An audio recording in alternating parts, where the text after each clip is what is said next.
Good morning, everybody, and welcome to Living Astrology with Janet Hickox. It's time to grab your cup of coffee or your tea, sit back and relax. Let's chat about what is happening for the month of April. This is actually our Astro-Inklings show that we do at the end of each month or at the very beginning of the month to talk about the upcoming energies. However, my dear friend Tam has not been able to join us this morning as she has other things that she had to do. So it is me alone. But that doesn't mean you'll be missing out on anything except Tam's perspective. And we know I love Tam to come in and share her perspective, but I think we both will agree that the important information is what we want to get out to everybody. And April is quite the month. Whew, as I was sitting here this morning, bringing it all together, things like the Jupiter-Uranus conjunction coming up in April came to mind. The very powerful solar eclipse coming up on April 8th. Mercury in retrograde in April, starting right in on the 1st. So on Monday, the 1st of April, Mercury moves into retrograde. That takes us through a good 3 weeks of the month, not turning direct until April 25th. And of course, all of the other things that happen during any given month, right? The transits of planets to one another, the conjunctions, the oppositions, yada, yada. So it is a very full month. And today we're going to focus mostly on the big news for April. I don't have time likely in the hour to go through all of the stuff, but you can join me Mondays and Fridays right here, 8 o'clock Pacific time, and find out all of the things that are going on in the usual way. Now, I'm going to start this morning by telling a story. And is it a story? Oh my gosh. So, I think I told all of you that there were two people in our family who were getting ready to transition. And yesterday afternoon, my daughter's father-in-law did transition. And that was like 2 something in the afternoon. And not long after he passed, I asked my son, Brian, who's already passed, whom I have this interesting relationship with, from me on this side, him on the other side. I asked him to show me a sign, make it an obvious one, that Jack, Heather's father in law, had arrived or that he, had found his way. And I said, and you're going to have to make it obvious so that I don't miss the sign and make it interesting. I mean, like I always throw these things, these little caveats out so that I'm going to know that it's coming from him. Well, I went to bed last night. I didn't think another thing of it. And that's part of the process, right? You don't keep after, where's the sign? Where's the sign? You just can't keep doing that. You have to be unattached. So about 11:30, I guess it was, Terry woke up because I have a light board that I put my artwork on, and I do like my diamond paintings and things on this light board, and it has 3 levels of light: dim, the next brightest, and the brightest, and then off, right?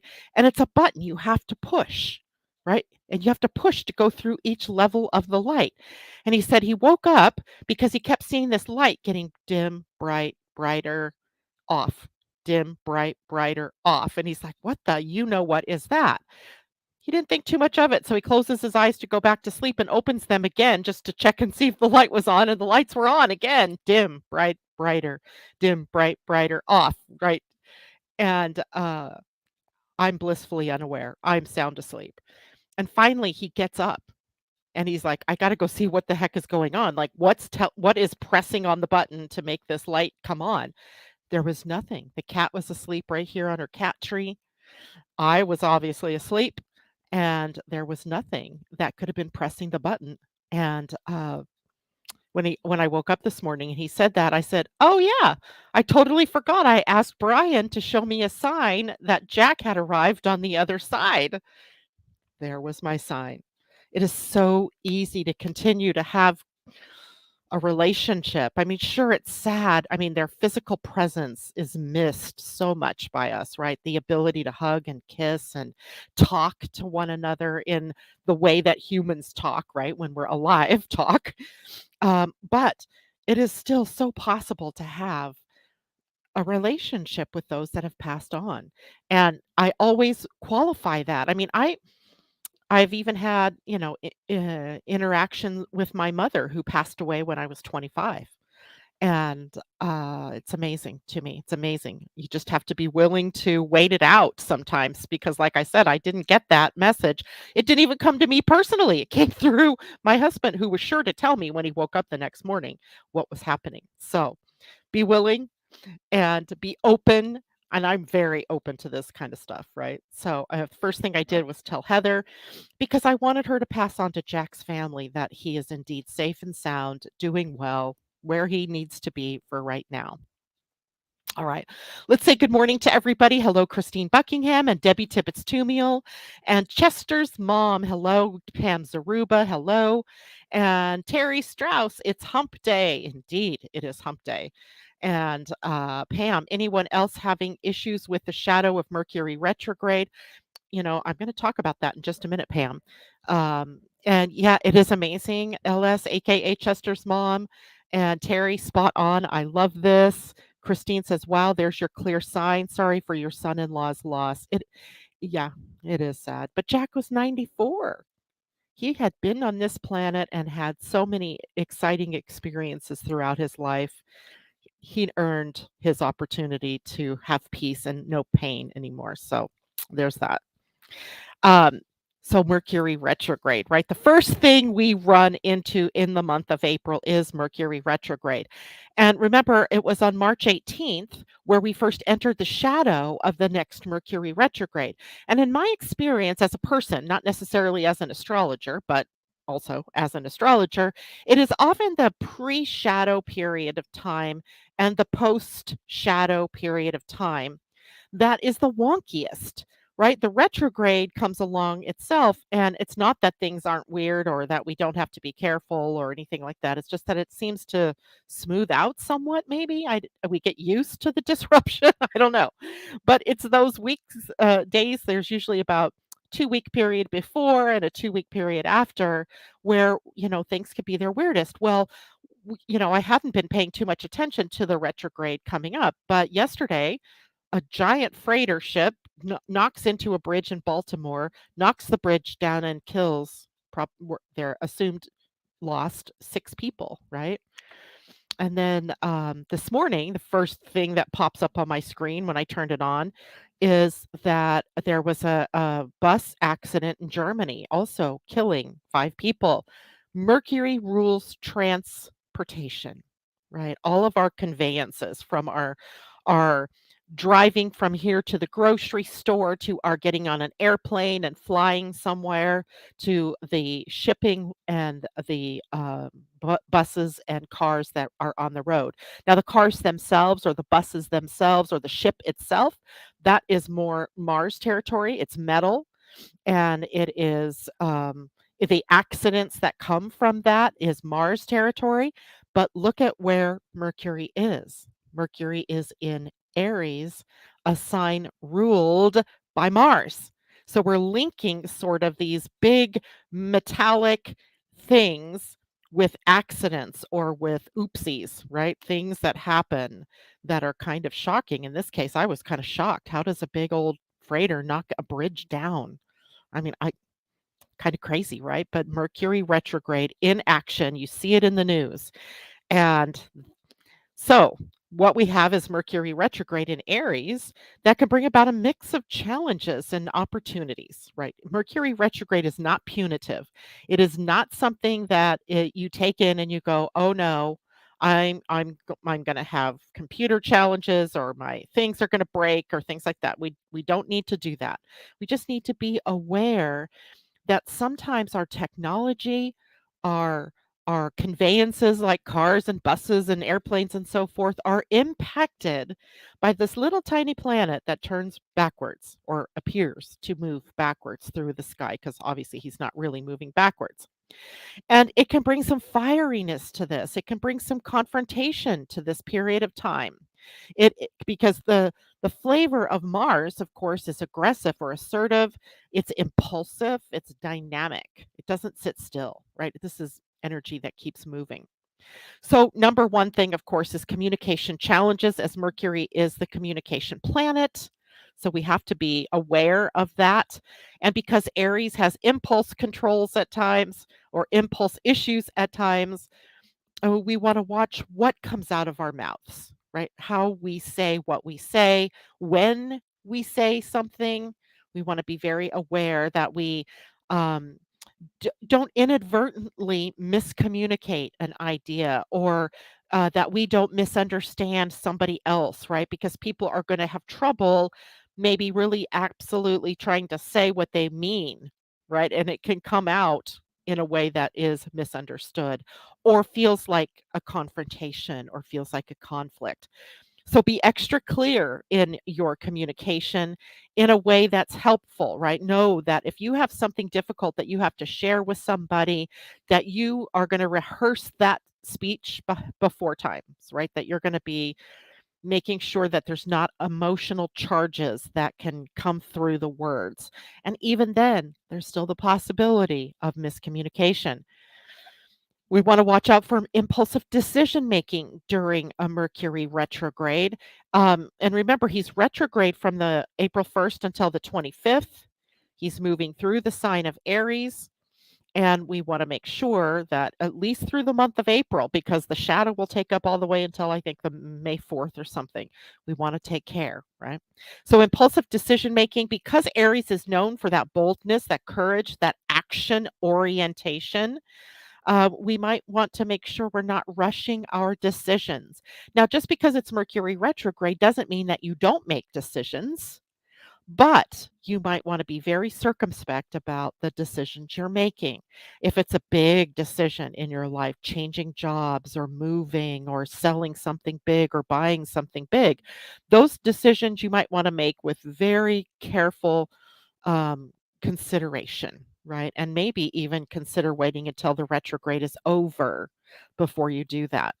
But life doesn't stop just because of Mercury retrograde. Okay, that's the key. Now, technology and travel disruptions, right? We've already discussed this. It's an issue. Think of the people in Baltimore now that they're going to have to find another way to get from one side to the other off over that river. Hopefully, there are other bridges, but if not, wow, right? That's going to take some time to fix that. And the disruptions can be more sudden and intense when they are in the sign of Aries, when the retrograde is in Aries. So be prepared for delays. Oh my goodness. Dude, I swear I knew it was a bad idea to let Dude in the house this morning, but it was raining. I took pity on the poor cat, but now he is annoying the heck out of my cat. So I'm sorry if you hear cat noises in the back. It's Dude and Binksy not getting along. All right, so back to where was I? Travel disruptions, technical glitches, technology, going up and down, all of these things totally possible with a Mercury retrograde. In fact, this morning, first thing I knew, oh, it's Wednesday, so I'm doing this broadcast. I'll need to print off a chart and print off my calendar. Yep, and then my printer wouldn't work. And I was like, "Okay, but I am not gonna get annoyed. I am not going to get irritated. I'm gonna stay in peace." So I decided to go put my makeup on and wait to play with the printer until I was done. When I came back in, I realized that an update had occurred yesterday, and when the update occurs every Tuesday, there's a Microsoft update. I don't know if you guys get them like that, but I do. And it changes my settings for my printer, and I have 2 copies of my printer because that's what HP did for me one time when the printer wasn't working and it had defaulted back to the original printer setting. So I just changed that setting and voila, I got prints. I got it to print. So sometimes just being patient, not being impulsive, not being angry or upset can cause you to have a little bit more open mind and find solutions. Now, another issue that can come up with Mercury retrograde is revisiting the past. Aries is a sign associated with confrontation and conflict. So we always sort of seem during a Mercury retrograde in Aries to come back maybe to anything that has remained unresolved in our lives between us and another person, or even, within issues that you have not yet resolved within you. So lingering issues that may find closure, right? That's the idea. But again, being patient. If it's between you and another person, being diplomatic. If it's something within you, not beating yourself up or browbeating yourself. Anytime we have a planet retrograde, including Mercury, it's a great time to reassess your goals and your plans, the directions in which you want to move,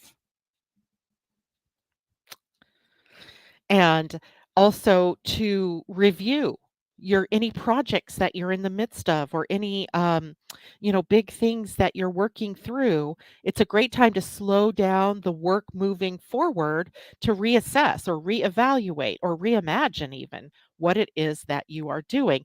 And during this time, then new things can come to light that you didn't consider before, or that might make the project easier, work better, faster, all of these things. So sometimes it really is helpful to slow your roll. And of course, anytime Mercury is retrograde, it rules the mind and as well communication. So it might be a really good time for self reflection and introspection. And we heard that a couple of times on Monday during our conversation about the upcoming, this time period between the two eclipses, right? The lunar eclipse on Monday and the solar eclipse on April 8th. That it's a good time for self reflection and for that introspection. So use this period to reassess your life goals, your dreams. What necessary adjustments might you need to make in order to align more authentically with what you want, right? Or what you desire. And above all, patience with yourself, with your family, your friends, with each other in community. Patience, but also flexibility, right? So we have to be able to maintain a positive attitude and to be able to adapt to the changing circumstances that we're being presented with during this period of time. It's just the way it is. And we can't help this, right? Right now. And this isn't just a Mercury retrograde thing. Mercury retrograde just kind of amps it up a titch, right? Or makes it more personalized because Mercury is a personal planet. But there is a whole host of energies right now that are, this drumbeat of change and transformation and coming into our own authenticity and finding our identity and living from that place. So slow down. The Mercury retrograde in Aries is an invitation to slow down, reassess your goals, your dreams, and what you're doing, how you're doing what you're doing, how you're saying what you're saying. Look at your intentions and all of that, and mindfully navigate the transits that, or the opportunities or the experiences that are being brought to you in order to really harness growth and evolution, which is literally the bigger picture of what is happening for all of us. All right, let me check for questions. Good morning, Teddy. Good morning, Leilani. Good to see you. M.A. Jules, good morning to you. And Chester's mom, I'm just going to call you that if that's okay. I'm doing every protection prayer I can, so keep the Mercury shadow away till after my move out of state and the road trip for the weekend, April 1st. And she's a double Gemini. So, yes, actually, but again, we can't stop our lives because of a Mercury retrograde. And for whatever reason, this plan has been in place, that weekend has been chosen, and it's going to be fine. It's going to be fine. Just double check everything. Make sure you didn't inadvertently leave a box in the old house and have to drive all the way back to get it, or that you have the right paperwork for the truck or right paperwork for the new home. All of that. Just double check. That's all. And carry on. And may you have a wonderful move, right? Um, Now, let's see what else is going on. I've been a bright star when you need me, TJ says. When our bridge dropped, it was a year. There are many more. Yeah, we had a bridge issue too by, I believe it was a truck that hit a girder that caused a chunk of the bridge to fall out and people fell into the river. It was terrible, but I don't know that it was as destroyed as the bridge is in Baltimore at this point in time. Okay. And let's see. Catherine Worcester, good morning to you. Jolie, good morning to you. It's good to have you with us. Now I'm going to transition over to the next big news of the. Now, let me just say in passing, Venus is also moving into Aries. Oh, yeah, by the way, by the by. So we're adding more weight to that particular transit of Aries. And I just want to show you, let me highlight this right now so you could see. I'm going to show you the astrology chart for, let's see, did I do this for the new moon? I did. This is for the solar eclipse. I want you to see every one of highlighted sign is Aries, and we have the planet Venus there, North Node, Sun and Moon, Chiron, all three of them in a conjunction, Eris and Mercury in retrograde for that solar eclipse. That's a lot of energy in one sign. Is it any wonder craziness is happening, right? So let's talk about that solar eclipse. And I'm going to go into quite a lot of detail, but we will talk about it again on Friday and probably on Monday in some aspects. So, don't worry if you didn't get it all today. We will absolutely talk more about it. So, the solar eclipse in Aries brings a very potent surge of energy into the planet. And it marks a significant turning point or a new beginning in the area of your life that is ruled by Aries. So you see the symbol here. This is what Aries looks like. If you have your own natal chart, which you should if you're coming to my morning shows, so this is a learning tool here, take a look and find what house, which is the slice of pie that you'll find Aries in. What house is that in? Because that's going to tell you where a turning point is happening, where change might be coming for you. And the solar eclipse is always at a new moon. So a new moon always marks a new beginning or a time to set intentions, to start something new, to move forward. Okay. And even though it's happening during a Mercury retrograde, which might slow down the pace at which your new beginning proceeds, it's absolutely a time for new beginnings. And I'm kind of excited because this one falls in my house of career and profession, which most of you do not know, but I've been sort of in this wandering space, not clear about whether I'm staying in the astrology world. Am I going? Am I changing what I'm doing? That's been my life for the last, since this year started, right? So I just keep every day just reaffirming, show me what is the thing to do. So I'm very excited that this is coming up for my 10th house of career and profession. But wherever it's happening for you, it's offering an opportunity to take the next steps. So the new beginning or the fresh start is always available at a new moon. And it's a little jacked up at this point because it happens to be a solar eclipse as well. And it's all happening in a sign that is a sign of new beginnings. Aries, right? The first sign of the whole zodiac. So we have like this amplified opportunity to begin again or to begin something new, completely new, right? It's all there. And it heralds a time for that fresh start, right? If we can clear all the old, if we can let go of the past, all the conditioning in our minds, all the conditioning aspects, things that we do in our lives, then it's a great time to clear all that out. And that leaves a lot of space for opportunity, right? For newness. And of course, Aries is a sign related to self expression, speaking, um, or being authentically you, right? No longer being able to tolerate the things that you do that are by design somebody else's ideas or that type of thing. So, lots of really good stuff. It's also a potent moment to take decisive action. And I'm just going to say, again, because Mercury is also retrograde during the solar eclipse, that pay attention, right? Make sure you're staying aware and, dotting all your I's and crossing all the T's, putting periods and exclamation points at the end of the sentences just to be sure that things are right. And guess what? If they're not, the world isn't going to crash and burn. right? Unless somebody accidentally presses the button and starts a nuclear war, right? So, barring that kind of disaster, um, life is going to keep going on, even if you've made a mistake. So don't be afraid to start moving in a new direction. Self discovery and personal growth are huge during this solar eclipse, again, because of the nature of Aries, a new beginning, right?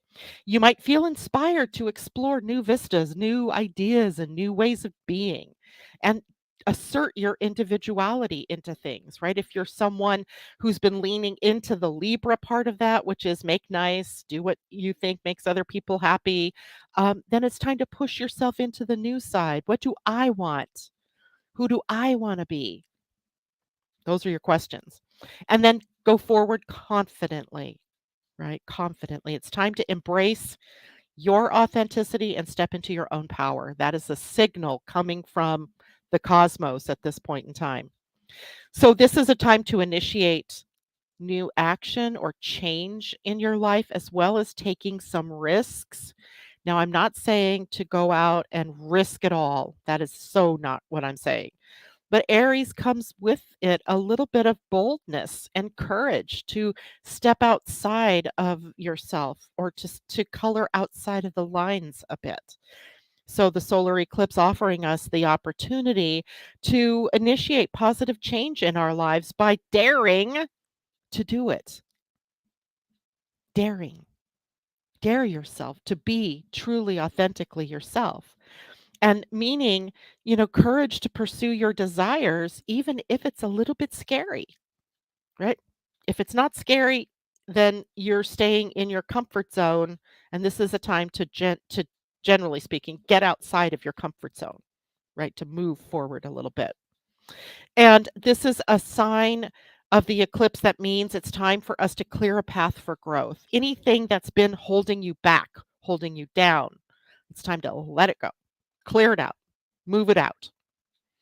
Because solar eclipses are often coming in, coinciding, excuse me, with the energies of endings as well, right? The solar eclipse and lunar eclipses come in a pair. This time the lunar eclipse was first, so hopefully there's already been the releasing and the letting go. But it can still be that in order to move forward, you realize you really have to let it go, let something go, right? So if it's not serving your highest good, if it is clothes in your closet that you haven't worn, let them go, right? It's not going to be about your clothes in your closet, but I'm just saying to make my point. If it isn't serving you, if you haven't used it, if it isn't active in your daily life, let it go, right? So that you have room for the new. If you don't, you don't have room, right? How can you take in more if you don't have space for it? It's like hoarders, right? They don't have the space for more stuff. It just keeps piling up, right? You ever watch that show? It's really sad. The people, get to the point where they just have this little teeny tiny space for them to sleep because they haven't been able to let go. So maybe ask yourself, what have I not been able to let go of? What's not serving me anymore? And then let those things go, because it kind of ushers in new clean air, new space for new things to come into your life. It also increases your energy and vitality, which is a distinctly Aries energy as well. It's a dynamic and energetic sign. And it's a surge of this vitality and a surge of motivation that can come. And it becomes fuel for your passions, fuel for you to pursue your dreams and your goals and to take action to manifest those dreams, right? Taking action. We live in a 3D world, people. We can't just think it and make it happen. We actually have to take action. If you want to write a book, you actually have to write it. It just doesn't write itself, right? Taking action. Embrace your independence, your individuality. This is a sign that values autonomy, right? So taking a look and looking at where in your life might you be codependent in some way, or overly dependent in some way, and honor your individuality, create new boundaries, right? You're the one that's allowing that boundary to be trampled, so you can also take the steps to reinstitute a new boundary, right? So embrace your unique strength, your unique wisdom, be you. That could be like the biggest moral of the story for this solar eclipse. Be you. Do what's right for you, right? Don't worry about what others will think. Don't worry about what it's going to look like. Just do it. Just be you. All right. So overall, the solar eclipse in Aries is a time for initiating change, for embracing new opportunities, asserting your individuality, tapping into your inner fire. This is a fire sign. Tapping into your passion, seizing the moment, taking action, right? It is courageously pursuing your aspirations, um, igniting positive transformation in your life. It's the fuel, right? Setting the stage for growth and fulfillment in the months to come. Now, let's talk about that for just a second because it's not all happening on one day and then it's over and you've lost your chance. It doesn't work that way. Eclipses they come in pairs and they come twice a year. So the eclipse pattern, both lunar and solar, that are occurring here in the spring, will also be activated then all the way until the fall or autumn when we get to the next set of eclipses. Okay, so that gives us 6 months. 6 months to be able to activate more and more. And anytime a planet comes across 19.24 degrees in your chart, which is the place the solar eclipse is, or 5.07 Libra, where the lunar eclipse was, more becomes available. More information downloads, more opportunities come up, more issues might be in your face around whatever is beginning during this period of time. So you have time. There's no rush to get out there and do the new stuff. You have plenty of time. Now, this solar eclipse, as we talked about, is also in an exact conjunction to Chiron. Exact to the minute, 19.24. It's amazing, right? That the sun, the moon, and Chiron, all three, and that adds an extra layer of depth to the whole solar eclipse deal because Chiron is the wounded healer. If you're someone under 50, you've been, experiencing wounding in your own life, perhaps at the hands of other people or circumstances, and all in the service of growth and expansion. It's really not punitive. If you're over 50ish, then it is now something that you're likely experiencing through other people. It almost puts you in the position of being the wise one that can help others who are going through the same things, right? So I thought this was an interesting thing because there's been a lot of drama and stuff going on in my life, but it's around me. It isn't me, right? So that makes a difference with Chiron, right? I'm in a position of helping other people at this point who are going through traumas and dramas. It's not necessarily happening to me. Where when if I were less than 50 years old, I could be experiencing all these things personally, right, to me or to, in my life personally. So Chiron here isn't about harming us. It is about kind of tickling us, challenging us in a way to move through the wounds, to move through the pain, to move through the baggage so that we can be clear. It's actually in human design, we think of Chiron as our spiritual challenge, right? The challenge, the gauntlet laid down in front of you. How are you going to move through this, right? All right. So it Chiron holds our deepest wounds and the potential for healing and growth that arises from our working through those issues. Now, you may not have your own natal Chiron in Aries, but as a people, as a collective, we are all experiencing a chironic wound of identity. Who are we? Who am I? What do I do? Who do I be? What do I want? All of those things, your identity come through Aries. So, number one is we're healing old wounds during this solar eclipse.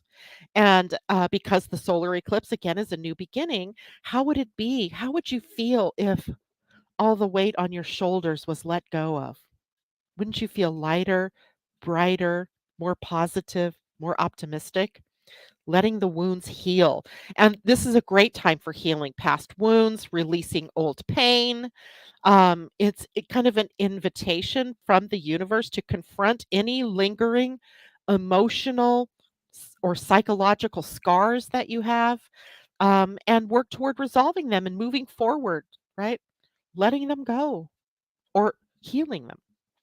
This is a time for self-discovery and acceptance. We kind of already talked about that a bit with in the context of Aries, but this is certainly a time to embrace everything about yourself, even your vulnerabilities, right? We all have them. Accept yourself fully, all your wounds, all your failings, all your blah blah blahs, right? It's all who you are. It's all part and parcel. Who would you be without that experience in your life, right? So there's an opportunity during this eclipse to explore your innermost depths, with courage and compassion for yourself, gaining insights into your true nature. I mean, this is a dilly of an eclipse. So find acceptance for yourself, because in finding acceptance for yourself, you also find acceptance for others and for all their failings and their vulnerabilities, right? We're all here trying to do the same thing, live a life that is filled with love and joy and peace and family and friendship and go around the wheel, all that stuff, right? With Chiron, we see empowerment through vulnerability, which is interesting, right? We don't usually think of our vulnerabilities as being a place of power, but Aries is associated with strength and courage. So the vulnerability and the authenticity become powerful things, powerful allies during this kind of transit. It is also a time for initiating healing um, initiatives, let's say, or healing techniques. So if you are a healer, maybe there's something new that you're flirting with that you want to do in your practice. If you're someone who needs healing, perhaps this is something new that comes up that can act as a sort of proactive therapy for you, or something that helps you move through whatever the problem is. um, this is a journey perhaps of self-healing that we all go on, with Chiron being involved in this. Either way you look at it, we're forging new paths of empowerment for ourselves. And, help being there to watch others and help others forge new paths of empowerment for themselves, maybe as a role model, right? Other people see you taking care of your issues in your life, and others become inspired to do the same thing. All in all, this is about embracing the journey to wholeness.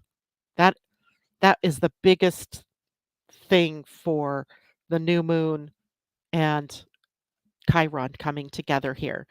So ultimately, it reminds us that our lives are a healing journey, that we've all been wounded in some way, and it's the journey, it's not a destination.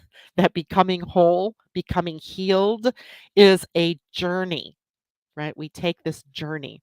And we just have to acknowledge that, yeah, our wounds, our poor experiences in this life have actually created who we are, or have been a part of who we are.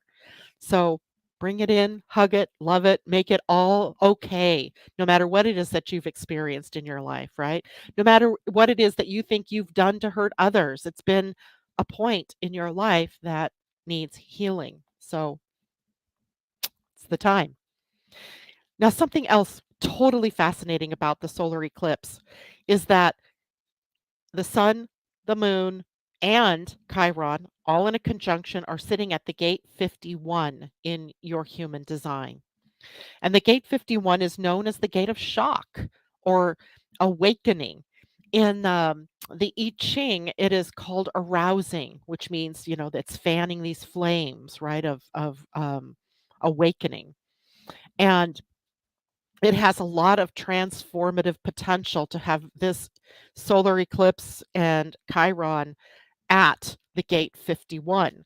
So think about this as an awakening to the deepest layers of wound that you have, and of healing that is potential, of those vulnerabilities. And the eclipse here in this gate can bring sudden ahas. or epiphanies, revelations about your emotional pain, about the path in your life that you've been leading, and that gives us the potential then for growth, right? So growth and healing. This is also a gate that has us working to break through barriers, I guess is a way for us to put this. It encourages us to break down walls, encouraging us to break through limitations, right? Usually limitations are self-generated. I mean, there may be certainly a physical aspect of limitation that you're experiencing, but you don't have to let that limitation be what guides your life, right? We can move through, and it's often unexpected events or shocks that occur that break us through those barriers. And with Chiron's influence here, the eclipse may be a catalyst for breakthrough moments in our healing journey, personally, but also collectively, right? Collectively as a people, collectively as a nation, right? A breakthrough experience. And it allows us then maybe to transcend any of those long-standing wounds that we have held in our on our souls or in our hearts, but not only just us as individuals, again, for us as a people, as a nation, or as a planet, right? Breaking through and embracing change because the eclipse is a period of change and new beginnings. And with the gate 51, the potential for shock, which leads to an awakening, is that upheaval that leads us to growth. It leads us to change. It leads us to transformation. It shakes us out of complacency and inspires us to move on, right? To move up, to move over, to change, right? It triggers our resilience as people, right? It's a sign, it's a gate that when shocking things happen, we rise to the occasion, or that's, how do we come up to greet the potential of someone's death, of our own healing journey, of a loss in income, or whatever the shock might be that you experience in your life. And it could also be good shocks. Shocks aren't always negative, right? They could be really positive. You win the lottery, you get the job of your life or the opportunity of your life. Those things are possible too. Either way you look at it, it has a boom, a bang for your buck in it. But again, that is not new energy because Chiron has been sitting in this gate for a while. The North Node is also sitting at this gate. So we actually have four things at the gate 51. Shock is prevalent everywhere in all kinds of ways, shapes, and forms. And Chiron's association here is also about healing trauma.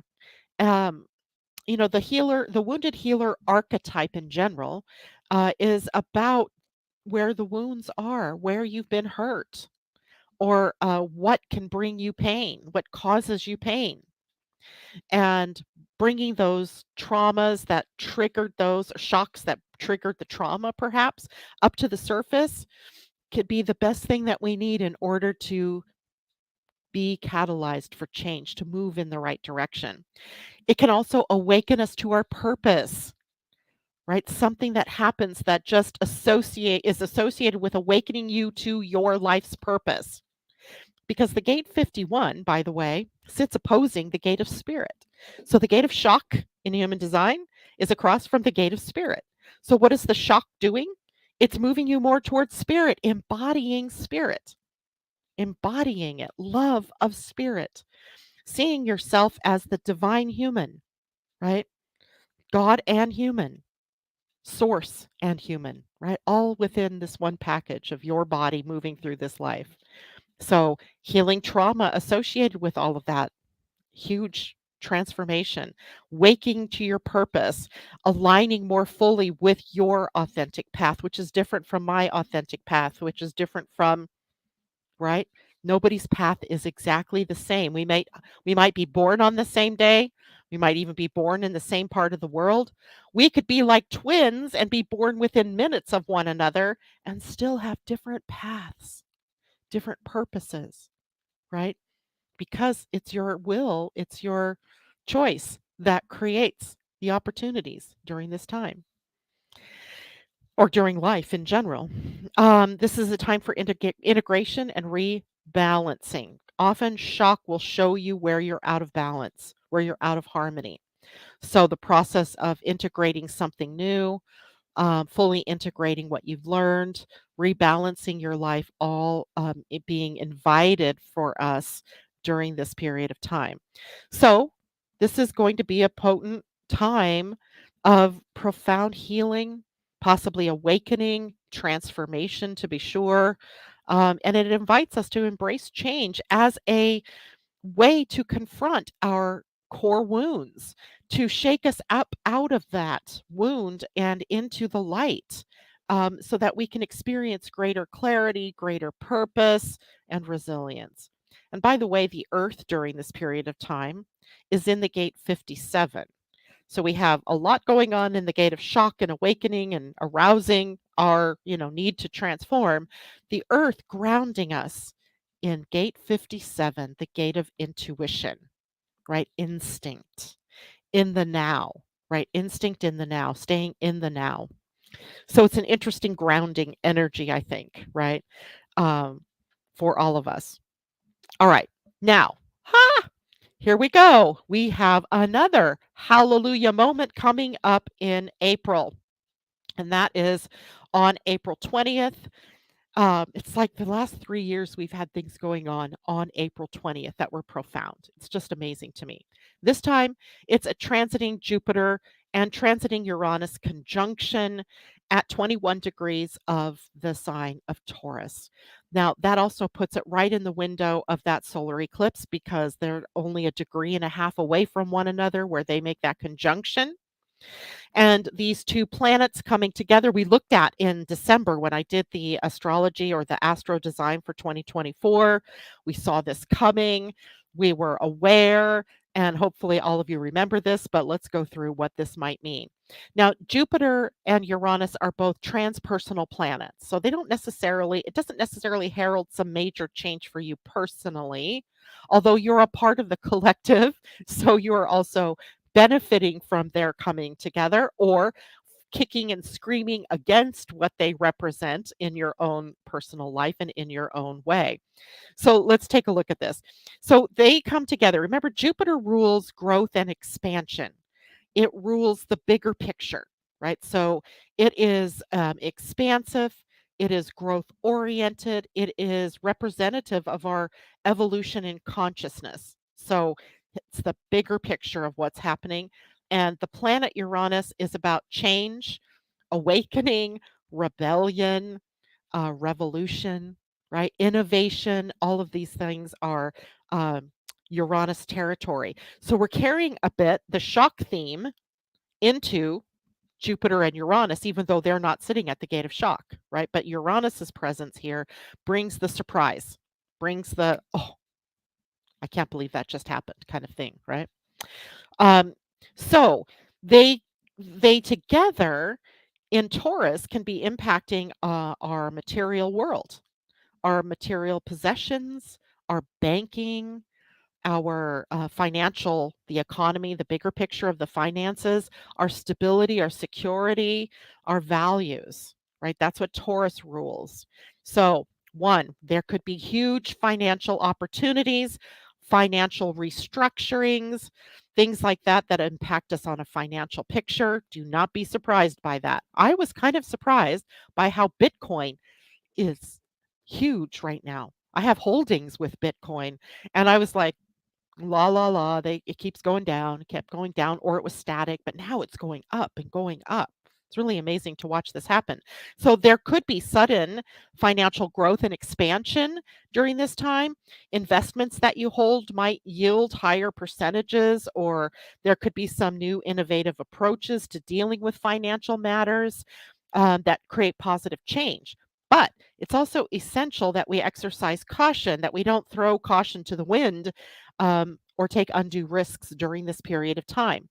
Now, interestingly, this morning, the first, besides the bridge and the bus accident, I also noticed that there's a person in charge of a banking institution who's suggesting that we raise the retirement age in this country because 65 is people living so much longer, it's having an impact on Social Security and on the financial area of Social Security. Now, at first glance, I was like, well, yes, right? I'm going to be 65 in 3 years, and don't you dare change that now, right? Don't you dare.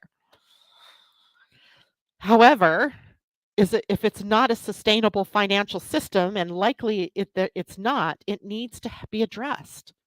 Maybe somebody can come up with a very innovative way to hold the value that we have, the value of our retirement and having that safety net for people when they retire without making them work until they're 70 years old, right?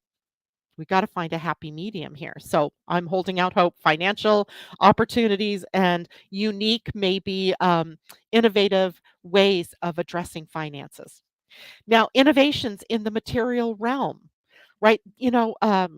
Taurus also rules the land, right? The land, the earth that you have your feet on, the ground, right? So farming and agriculture, forestry and forest management, even in some respects, the water. And how we manage our resources, the resources like water, are a part of the experience. So I would expect that maybe there's going to be an enhanced, maybe focus on material resources, stabilizing maybe to our resources, agriculture, real estate, food, food technology, how we grow our food, how we preserve our food, what we put in our food.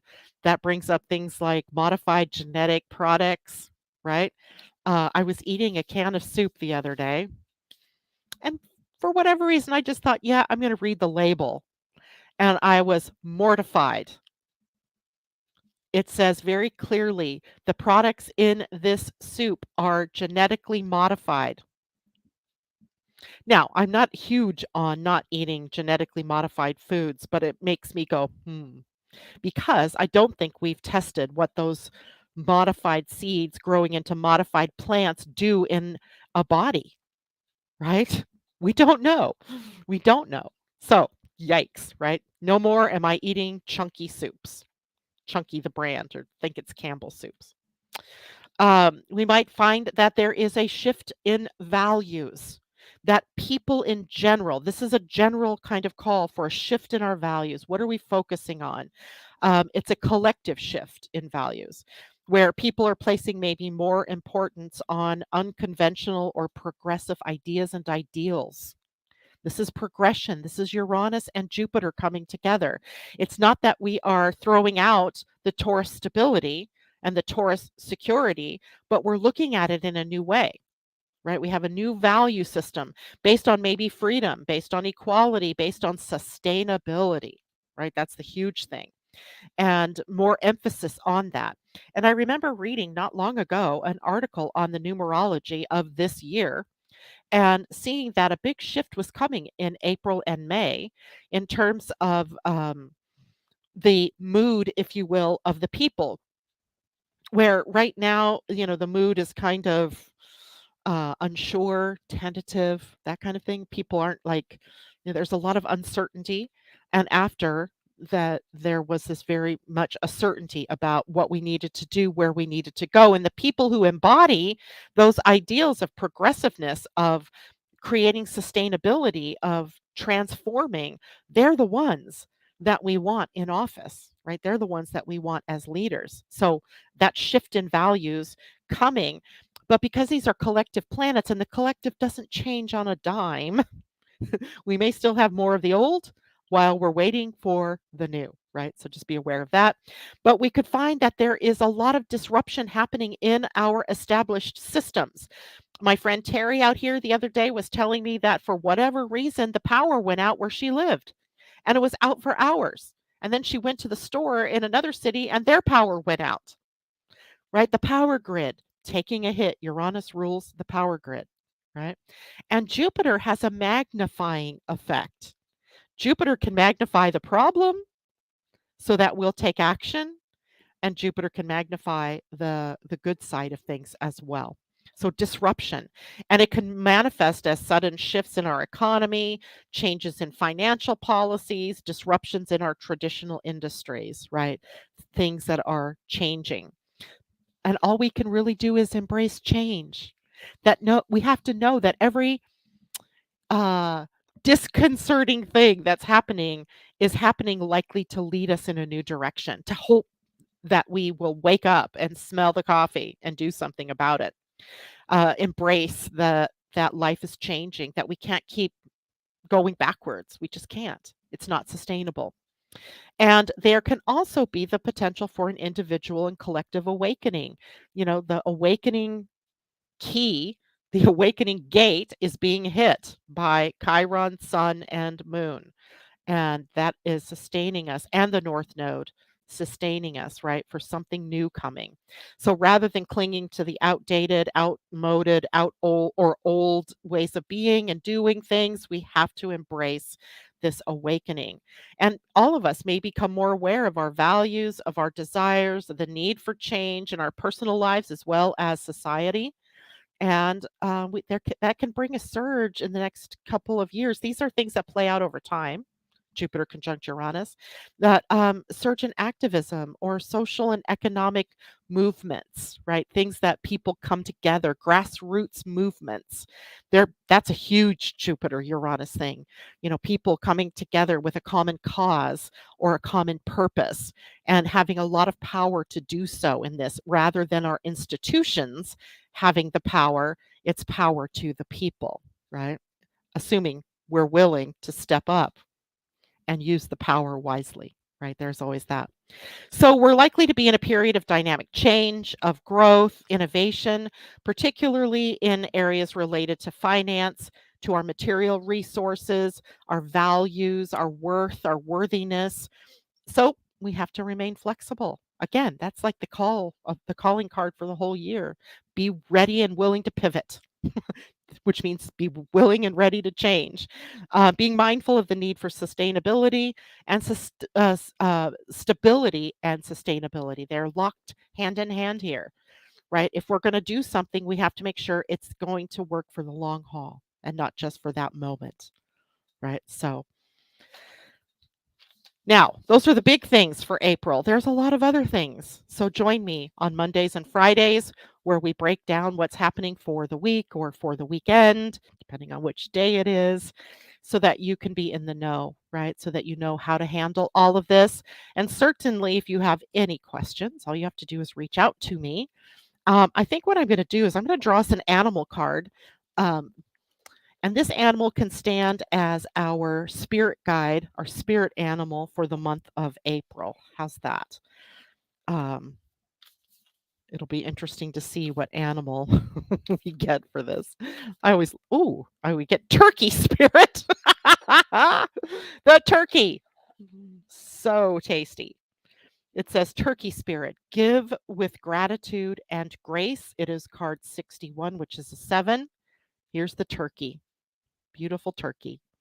Give with gratitude and grace.